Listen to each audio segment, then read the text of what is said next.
कार्तिक मास व्रत कथा। जय श्रीमन्नारायण। 7वां अध्याय। नारद जी बोले, हे राजन, कार्तिक मास में व्रत करने वालों के नियम सुनिए।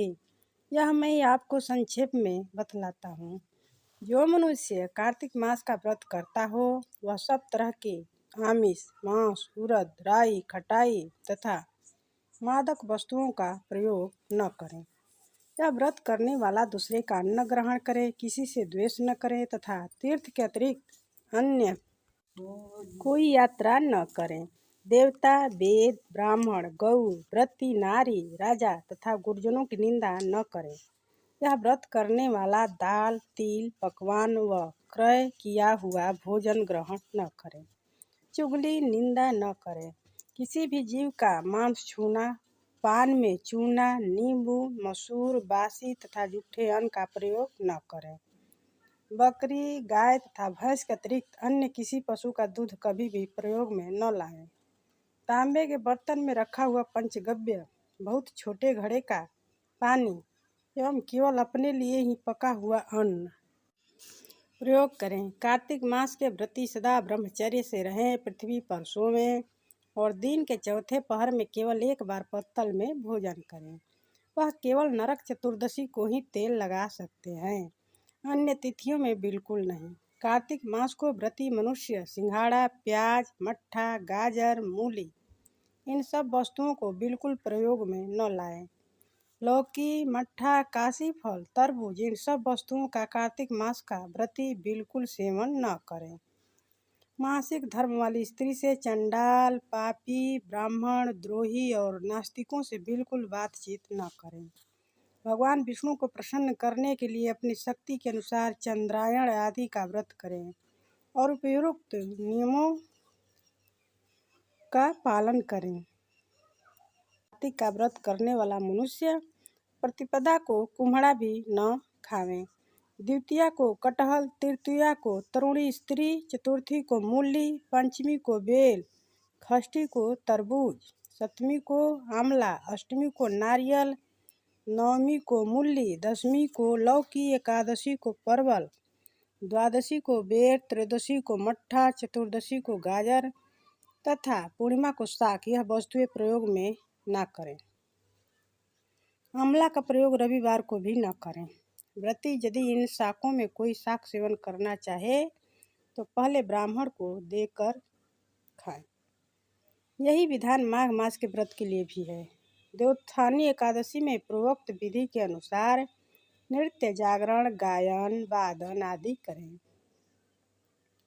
इसको विधिवत करने वाले मनुष्य को देखकर यम के दूत इस प्रकार भाग जाते हैं जैसे सिंह की गर्जना से हाथी भाग जाते हैं। यह कार्तिक मास का व्रत सब व्रतों से श्रेष्ठ है। इसके अतिरिक्त जितने भी व्रत यज्ञ हैं वह 1000 की संख्या में किए जाने पर इसकी तुलना नहीं कर सकते, क्योंकि यज्ञ करने वाले मनुष्य तो केवल स्वर्ग में ही जाते हैं, किंतु कार्तिक मास में व्रत करने वाला प्राणी सीधा वैकुंठ को जाता है। जिस प्रकार राजा की रक्षा उसके अंगरक्षक करते हैं, उसी तरह कार्तिक मास का व्रत करने वाले की रक्षा भगवान विष्णु की आज्ञा से इंद्र आदि देवता करते हैं। कार्तिक मास का व्रत करने वाला मनुष्य जहाँ कहीं भी रहता है वहीं पर उसकी पूजा होती है, उसका यश होता है उस स्थान पर जहाँ की वह रहता है। भूत पिशाच आदि कोई भी नहीं रहने पाते। विधि सहित कार्तिक मास का व्रत करने वाले मनुष्यों के पुण्यों का वर्णन श्री ब्रह्मा जी भी नहीं कर सकते। यह व्रत संपूर्ण पापों का नाश करने वाला, पुत्र पौत्र और धन्य धान्य को बढ़ाने वाला है। 7वां अध्याय समाप्त। अब 8वां अध्याय। नारद जी ने कहा, हे राजन, अब मैं कार्तिक मास के इस व्रत की उद्यापन विधि भी बताता हूँ। ध्यान पूर्वक सुनिए। व्रती को चाहिए कि कार्तिक मास में शुक्ल पक्ष की चतुर्दशी को व्रत के संपूर्ण फल की प्राप्ति के लिए तथा विष्णु की प्रसन्नता के लिए उद्यापन करें। तुलसी के ऊपर चंदोवा बनावें, बंधनवार व फूलों से सुसज्जित करें, चौर से सुशोभित मंडप बनावें, चारों दरवाजों पर मिट्टी के बने हुए पुण्यशील, सुशील, जय और विजय 4 द्वारपालों को अलग अलग बैठावें। तुलसी की जड़ों में 4 रंगों द्वारा सर्वतोभद्र चक्कर बनावें। उसके ऊपर पंचरत्न नारियल रखें और शुद्ध वस्त्र से कलश को ढकें। फिर भगवान विष्णु का पूजन करें। द्वादशी को भगवान विष्णु जागे थे। त्रयोदशी को देवताओं ने उनके दर्शन किए थे। चतुर्दशी को देवताओं ने उनका पूजन किया था, इसीलिए भगवान विष्णु की उद्यापन पूजा की जाती है। उस दिन संयम तथा शांत चित्त से व्रत करना चाहिए। अपने गुरु की मूर्ति बनाकर षोडशोपचार तथा विविध नैवेद्य आदि से भगवान का पूजन करें। विधि प्रकार के वाद्यों के साथ कीर्तन करता हुआ उस रात्रि में जागरण करें। जो प्राणी श्रद्धापूर्वक भगवान का कीर्तन करते हैं उन लोगों के 100 जन्मों के पाप धुल जाते हैं। जो व्यक्ति भगवान के नियमित जागरण करके रात्रि भर भगवान का कीर्तन करते हैं उनको असंख्य गोदान का फल मिलता है। जो लोग भगवान की मूर्ति के सामने नृत्य गान करते हैं उनके अनेकों जन्मों के एकत्रित पाप नष्ट हो जाते हैं। जो लोग भगवान के सन्मुख बैठकर कीर्तन करते हैं और बंसी आदि बजाकर भगवत भक्तों को प्रसन्न करता है और भक्ति से रात्रि भर जागरण करता है उसे करोड़ों तीर्थ करने का फल मिलता है। पूर्णमासी को अपनी पत्नी सहित वेद पाठी ब्राह्मणों को या केवल एक ही श्रेष्ठ ब्राह्मण को उसकी पत्नी सहित बुलावें और उन्हें खीर आदि का मधुर भोजन करावें और यथाशक्ति दक्षिणा देवे, क्योंकि पूर्णमासी को ही भगवान ने अपने भक्तों को वरदान दिया था और मत्स्य रूप धारण किया था। अतएव उस दिन जो दान हवन जप आदि भगवान विष्णु के निमित्त किया जाता है वह अच्छे फल का देने वाला होता है। इसीलिए व्रती 3 या 1 ब्राह्मण को सपत्नीक सामर्थ्य अनुसार भोजन करावें। उन ब्राह्मणों को अपनी सामर्थ्य के अनुसार दक्षिणा देकर प्रणाम करें। बाद में भगवान विष्णु की पूजा करके अन्य देवताओं तथा तुलसी व कपिला गाय का पूजन करें। व्रत की कथा सुनाने वाले गुरु व उपरोक्त ब्राह्मणों को वस्त्राभूषण आदि से पूजन करके उनसे क्षमा प्रार्थना करें। प्रार्थना के मंत्र का अर्थ यह है, आप सब लोगों की अनुकंपा से मुझ पर भगवान सदा प्रसन्न रहें। इस व्रत को करने से मेरे 7 जन्मों के किए हुए पाप नष्ट हो जाएं और मेरी संतान चिरंजीवी हो। इस पूजा के द्वारा मेरी सभी इच्छाएं पूर्ण हो। मेरी मृत्यु होने के बाद मुझे अतिशय दुर्लभ विष्णु लोक प्राप्त हो। व्रत करने वाला इस प्रकार ब्राह्मणों से क्षमा की प्रार्थना करें और उनको प्रसन्न करके विदा करें। पूजा की सारी वस्तुओं के साथ गाय भी गुरु को दान में दें। पश्चात घर वालों और मित्रों के साथ स्वयं भोजन करें। कार्तिक और माघ मास के उद्यापन के नियम इसी प्रकार बतलाए गए हैं। इस तरीके से जो प्राणी कार्तिक मास का व्रत व उद्यापन करता है वह पाप रहित होकर मनवांछित कामनाओं को प्राप्त करता है। 8वां अध्याय समाप्त। अब 9वां अध्याय।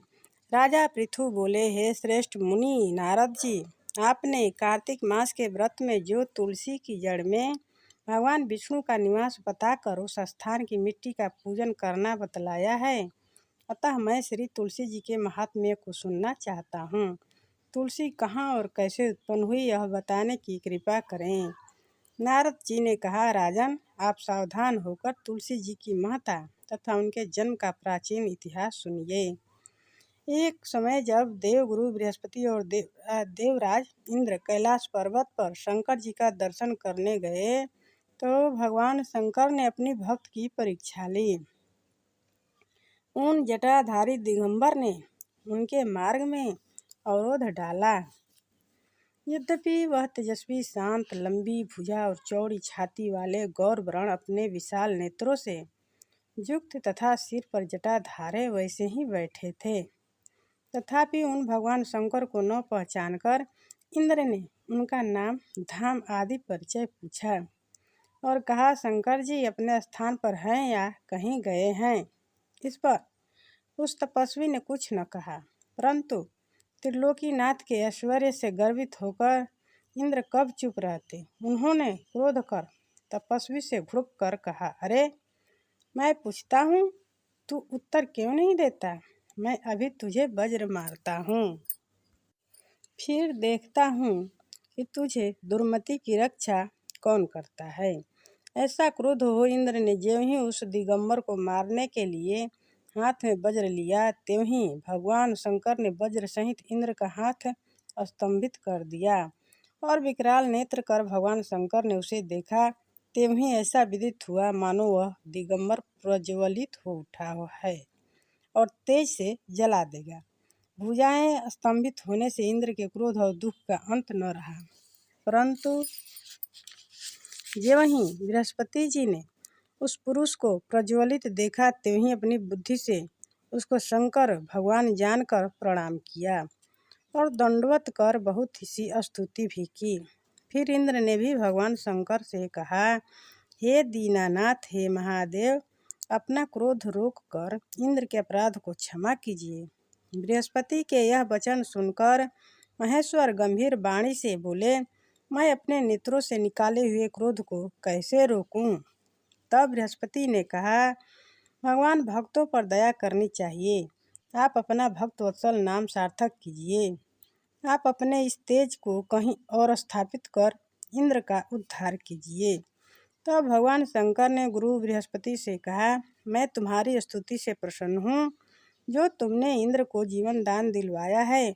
मैं विश्वास करता हूँ कि मेरे नेत्रों की अग्नि अब इंद्र को पीड़ित न करेगी।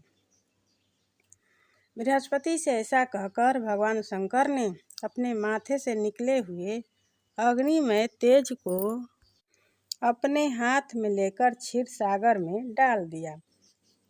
फिर लीलाधारी भगवान अंतर ध्यान हो गए। इस प्रकार जिनको जानने की इच्छा थी, उसे जानकर इंद्र और बृहस्पति अपने स्थान को चले गए। अब 9वां अध्याय समाप्त। 10वां अध्याय। राजा पृथु ने कहा, हे देवर्षि, आपको नमस्कार है। कृपा कर आप यह कहिए कि जिस समय भगवान शंकर ने अपने माथे का वह तेज क्षीर सागर में डाल दिया, तो उस समय क्या हुआ? नारद जी ने कहा, हे राजन, जब भगवान शंकर ने अपना वह तेज क्षीर सागर में डाल दिया, तो उस समय वह शीघ्र ही बालक होकर गंगा सागर के संगम पर बैठकर संसार को भय देने वाला रुदन करने लगा। इसके रुदन से समस्त संसार व्याकुल हो उठा। लोकपालों के मन में भी व्याकुलता हुई। चराचर चलायमान हो गया। शंकर सुवन के रुदन से ब्रह्मांड व्याकुल हो गए। समस्त देवता और ऋषि मुनि व्याकुल होकर लोक पितामह श्री ब्रह्मा जी की शरण में गए। सबने मिलकर श्री ब्रह्मा जी को प्रणाम किया और स्तुति की। फिर कहा कि हे पितामह, यह तो बड़ा भयंकर समय उपस्थित हुआ है। यह महायोगिन, इसका नाश कीजिए। तब देवताओं की ऐसी बात सुनकर श्री ब्रह्मा जी सत्यलोक से उतरकर उस बालक को देखने के लिए समुद्र तट पर आए। समुद्र ने ब्रह्मा जी को आता देखकर प्रणाम किया और बालक को उठाकर उनकी गोद में दे दिया। तब विस्मित होकर श्री ब्रह्मा जी ने पूछा, हे सागर, तुम शीघ्र कहो कि यह बालक किसका है? समुद्र ने विनम्र शब्दों में कहा, प्रभु, यह तो मैं नहीं जानता, किंतु मुझे इतना अवश्य ज्ञात है कि यह गंगा सागर के संगम पर प्रकट हुआ है। अतएव हे जगत गुरु, आप इस बालक का जात कर्म आदि संस्कार कीजिए। इसका जातक फल बताइए। नारद जी कहते हैं कि इधर तो सागर ब्रह्मा जी के गले में हाथ डालकर बार बार उनका आकर्षण कर रहा था। फिर तो उसने ब्रह्मा जी का गला इस जोर से पकड़ा कि उससे पीड़ित हो ब्रह्मा जी के नेत्रों से आंसू टपकने लगे। किसी प्रकार से ब्रह्मा जी ने अपने दोनों हाथों का जोर लगाकर अपना गला छुड़ाया और सागर से कहा, हे सागर, सुनो, मैं तुम्हारे पुत्र का जातक फल कहता हूँ। मेरे नेत्रों से जो यह जल निकला है, इस कारण इसका नाम जलंधर होगा। यह उत्पन्न होने के साथ ही तरुण हो गया है। इसे यह सब शास्त्रों का पारगामी, महापराक्रमी, महावीर जवान, महायोद्धा और रण दुर्मद होगा। यह बालक सब दैत्यों का अधिपति और भगवान विष्णु को जीतने वाला होगा तथा यह कहीं भी न हारेगा। एक भगवान शंकर को छोड़कर यह सबसे अवध्य होगा। जहाँ से उत्पन्न हुआ है, फिर वहीं जाएगा। इसकी स्त्री बड़ी पतिव्रता और सौभाग्यशालिनी, सर्वांग सुंदरी और परम मनोहर, मिष्ट भाषणी तथा शीलवान होगी। नारद जी कहते हैं, हे राजन, सागर से ऐसा कहकर ब्रह्मा जी ने शुक्राचार्य को बुलाकर उनके हाथों से बालक का राज्याभिषेक कराया और आप अंतर ध्यान हो गए। फिर तो बालक को देखकर सागर बड़ा ही प्रसन्न हुआ और घर आ गया। कितने ही उपाय से उसका पालन कर उसको पुष्ट किया। फिर कालनेम नामक असुर को बुलाकर उसका वृंदा नाम की कन्या से सविधि विवाह करवा दिया। उस विवाह में बड़ा उत्सव हुआ। श्री शुक्राचार्य के प्रभाव से स्त्री सहित जलंधर दैत्यों पर राज करने लगा। 10वां अध्याय समाप्त। अब 11वां अध्याय। एक समय जब समुद्र का पुत्र जलंधर अपनी स्त्री वृंदा के सहित असुरों से सम्मानित हो सभा में बैठा था, तभी गुरु शुक्राचार्य वहां पहुंचे, जिनके तेज से सब दिशाएं प्रकाशित हो गई। तब गुरुजी को आता देखकर असुरों सहित सागर पुत्र ने उठकर बड़े आदर से उन्हें प्रणाम किया। तेजस्वी गुरुजी ने सबको आशीर्वाद दिया। फिर उनको एक दिव्य आसन पर बैठाकर सब दैत्य भी यथास्थान पर बैठ गए और सागर पुत्र ने नम्रता से यह प्रश्न किया, हे गुरुजी, राहु का सिर किसने काटा था? आप हमें यह बतलाइए। इस पर श्री शुक्राचार्य जी ने विरोचन पुत्र हिरण्यकशिपु और उसके धर्मात्मा पौत्र का परिचय देकर देवताओं और असुरों द्वारा समुद्र मंथन की संक्षेप में सब कथा कहकर यह बतलाया कि जब समुद्र से अमृत निकला तो उसे देव रूप बनाकर राहु भी पीने बैठ गया। इस पर इंद्र के पक्षपाती भगवान विष्णु ने राहु का सिर काट डाला। यह सुनने के साथ ही जलंधर के नेत्र लाल हो गए। उसने बड़ा क्रोध किया।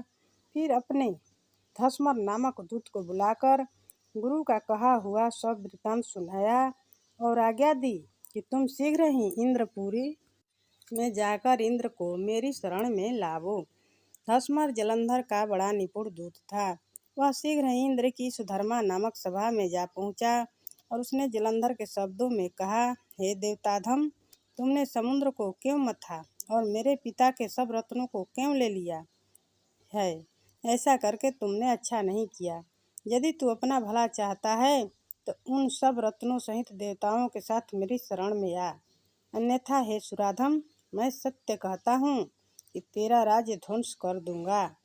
इंद्र यह सुनकर बहुत विस्मित हुआ और कहने लगा, पहले सागर ने मेरे भय से सब पर्वतों को अपनी कुक्षी में क्यों स्थान दिया और मेरे शत्रु दैत्यों की क्यों रक्षा की? इसी कारण से मैंने उनके सब रत्न हरण किए हैं। मैं सत्य कहता हूँ कि मेरा द्रोही सुखी नहीं रह सकता। इंद्र की बात सुनकर वह दूत शीघ्र ही जलंधर के पास आया और सब बातें उससे कह सुनाई, जिन्हें सुनते ही वह दैत्य क्रोध के मारे अपने होठों को काटने लगा और देवताओं को जीतने के लिए उसने उद्योग आरंभ किया। फिर तो सब दिशाओं तथा पताल से करोड़ों दैत्य उसके पास पहुंच गए। शुम्भ निशुम्भ सेनापतियों को साथ लेकर जलंधर इंद्र से युद्ध करने लगा। शीघ्र ही इंद्र के नंदन वन में अपनी विशाल सेना उतार दी। वीरों की शंख ध्वनि और घोर गर्जन से इंद्रपुरी गूंज उठी। अमरावती छोड़ देवता उनसे युद्ध करने चले। भयानक मार काट हुई। दोनों पक्षों के आचार्य अपने अपने मृतकों को जिलाने लगे। असुरों के आचार्य गुरु शुक्र अपनी मृत संजीवनी विद्या से और देवगुरु बृहस्पति द्रोणागिरी से औषधि लाकर मुर्दों को जिलाते रहे। इस पर जलंधर ने अपने गुरु शुक्राचार्य जी से क्रोध होकर कहा, मेरे हाथ से मरे हुए देवता जी कैसे जी जाते हैं? जिलाने वाली औषधियाँ तो सब आपके पास ही है, फिर यह कैसे संभव है? इस पर श्री शुक्राचार्य जी ने गुरुदेव श्री बृहस्पति जी द्वारा द्रोणागिरी से औषधि लाकर देवताओं के जिलाने की बात कह दी। यह सुनकर जलंधर और भी क्रोध हो गया। श्री शुक्राचार्य जी ने कहा, क्रोध क्यों होते हो? यदि शक्ति है तो द्रोणागिरी पर्वत को उखाड़ कर समुद्र में फेंक दो, तब मेरे कथन की सत्यता प्रमाणित हो जाएगी। इस पर जलंधर क्रोध होकर शीघ्र ही द्रोणागिरी पर्वत के पास जा पहुंचा और अपनी भुजाओं द्वारा उसे जड़ से उखाड़ कर समुद्र में फेंक दिया। वह भगवान शंकर का तेज था। इसमें जलंधर की कोई विचित्रता नहीं। पश्चात यह सागर पुत्र युद्ध भूमि में आकर बड़े वेग से देवताओं का संहार करने लगा। जब गुरु बृहस्पति औषधि लेने के लिए द्रोणागिरी पर्वत पर पहुंचे तो द्रोणागिरी की जगह वहां पर उन्हें सूना मैदान मिला। तब वह भयभीत होकर देवताओं के पास आए और कहा कि युद्ध बंद कर दो, तुम लोग अब जलंधर को नहीं जीत सकोगे। पहले इंद्र ने जो भगवान शंकर का अपमान किया था, यह उसी का फल है। यह सुनकर देवता युद्ध की आशा त्याग अत्यंत ही व्याकुल हो इधर उधर भाग निकले। सिंधु सुत निर्भय होकर अमरावती में प्रविष्ट हो गया। इंद्र आदि सब देवताओं ने गुफाओं में शरण ली। 11वां अध्याय समाप्त। बोलिए विष्णु भगवान की